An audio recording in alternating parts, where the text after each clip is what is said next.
Hello friends, నమస్తే all. అందరూ ఎలా ఉన్నారు? Welcome back to my channel Nannakutti varieties. ఈరోజు మనం ఎప్పుడు తినే సొరకాయతో ఒక డిఫరెంట్గా రెసిపీని చూపించబోతున్నాను. చాలా టేస్టీగా ఉంటుంది. అసలు సొరకాయ కూరేనా అని అనిపించేలా ఉంటుంది. తప్పకుండా ట్రై చేయండి. దీనికోసం ఒక మిక్సీ జార్లో కొద్దిగా ఆవాలు, వెల్లుల్లి, అల్లం, 2 పచ్చిమిర్చి, కొద్దిగా వాటర్ యాడ్ చేసుకుని ఫైన్గా స్మూత్గా బ్లెండ్ చేసుకోండి. ఇలా స్మూత్గా పేస్ట్ అయిన తర్వాత ఇప్పుడు ఈ కర్రీ కోసం ఒక 2 పెద్ద ఆనియన్స్ని చిన్న చిన్న పీసెస్గా కట్ చేసుకోండి. ఒక 2 టమాటోలను కూడా కట్ చేసి పెట్టుకోండి. ఇప్పుడు ఈ కర్రీ కోసం ఒక కుక్కర్ తీసుకుని కుక్కర్లో తగినంత ఆయిల్ వేసుకోండి. ఆయిల్ మస్టర్డ్ ఆయిల్ అయితే టేస్ట్ ఇంకా బాగుంటుంది.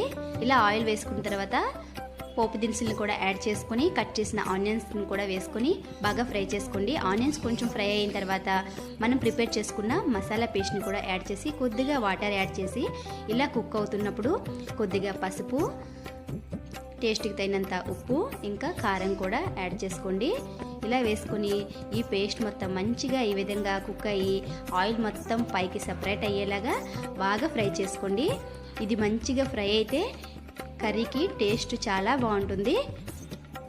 ఇప్పుడు ఇందులో మనం కట్ చేసి పెట్టుకున్న టమాటో పీసెస్ని కూడా వేసుకోండి. టమాటో పీసెస్ కూడా వేసిన తర్వాత ఇవి కొంచెం టమాటోలు బాగా మగ్గిన తర్వాత మనం ఈ విధంగా కొంచెం పెద్ద పీసెస్గా కట్ చేసుకున్న సొరకాయ ముక్కలన్నిటిని యాడ్ చేసుకుని బాగా మసాలా మొత్తం పట్టేలా కలుపుకొని లాస్ట్గా గరం మసాలాని యాడ్ చేసుకుని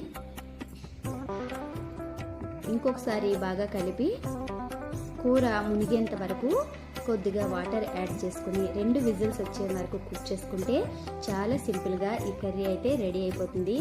టేస్ట్ అయితే చాలా బాగుంటుంది. కొంచెం డిఫరెంట్గా అనిపిస్తుంది. తప్పకుండా ట్రై చేయండి. రెసిపీ ఎలా వచ్చిందో.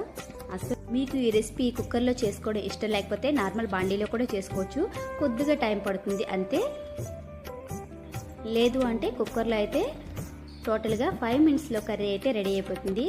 ఇలా లాస్ట్కి కుక్కర్ విజిల్ తీసిన తర్వాత కొద్దిగా కుక్ చేసుకుని ఫైనల్గా కసూరి మేతి, కోరియండర్తో సర్వ్ చేసుకుంటే చాలా సింపుల్గా ఎమ్మీగా కర్రీ అయితే రెడీ అయిపోతుంది. ఇలా వాటర్గా ఉన్నప్పుడే స్టవ్ని ఆఫ్ చేసుకోండి. ఎందుకంటే కూర కొంచెం దగ్గర పడుతుంది చల్లబడిన తర్వాత. చూసారుగా కలర్, టెక్స్చర్ ఎంత బాగుందో. తప్పకుండా ట్రై చేయండి.